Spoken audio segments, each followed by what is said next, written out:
when Abdu'l-Bahá was in California in 1912, he was giving a public talk in Palo Alto, and the host of the event introduced him as a man who walked the mystical path with practical feet. And I really love this description because I think that sometimes we tend to think of spirituality and practicality as being somewhat mutually exclusive. In fact, a friend of mine once said to me, "I'm not really spiritual, I prefer to be practical."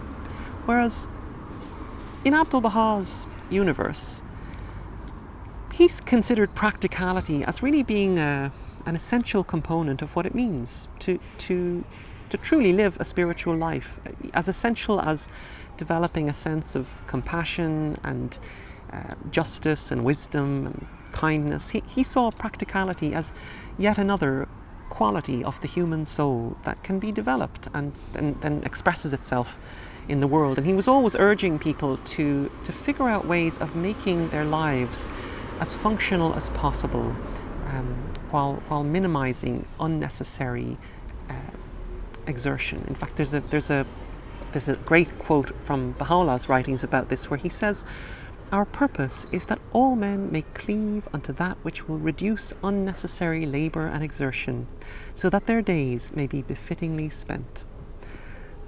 And of course, Abdu'l-Bahá was the embodiment of this quotation, because for however hard he worked, he also worked very smart, and he was always known to focus his attention on wherever his energy would be most effective and least wasteful. And he was always, for all that he stressed the importance of nurturing our spiritual lives, he was always acutely aware of the importance of improving our physical lives and our systems and our workflows in order to be as functional as possible. In fact, he was once reported as advising people, never talk about God to a man with an empty stomach. Feed him first. So just a few thoughts on Abdu'l-Bahā's quality of practicality. Hi there, I'm doing these short videos throughout 2021 in honor of the centenary of the passing of Abdu'l-Bahá, whose writings are the basis of my new album, Home of Light, which is coming out one song at a time throughout the year. All these short stories come from this book, Vignettes from the Life of Abdu'l-Bahá, by Annamarie Honnold, and I hope these little anecdotes give us some glimpses into Abdu'l-Bahā's life during this special year.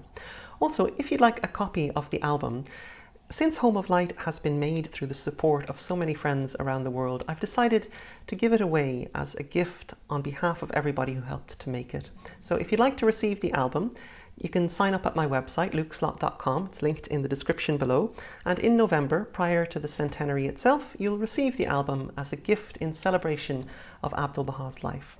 So I appreciate if you hit the like and subscribe buttons, and if you'd like to hear the story behind the album, you can check out my podcast, A Story of Light, also linked in the description below.